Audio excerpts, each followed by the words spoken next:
Before the holiday season, health officials stressed the importance of washing hands, wearing a mask, and social distancing, especially when gathering with friends and family for Christmas and New Year's.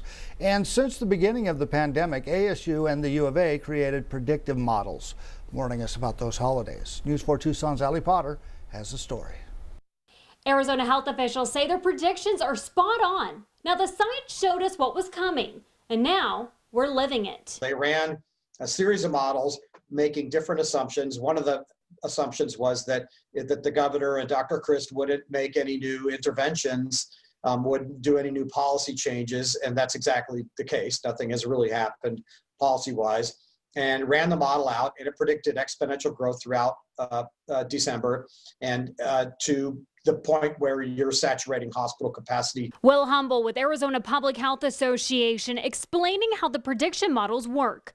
As you can see, the model is accurate for Pima County. Our hospital beds remain very limited. Our ICU capacity remains limited.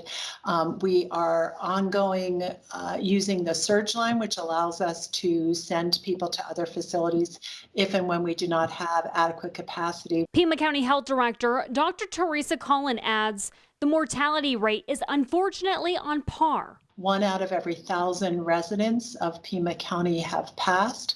That is consistent with the national mortality data. So I want to make sure people understand that our mortality is not higher than the country itself, but we are seeing similar mortality. Humble says Governor Ducey didn't take any measures to slow down the spread. He had prohibited cities from doing almost anything that required enforcement.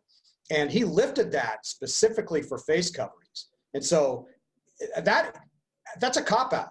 That is a cop-out.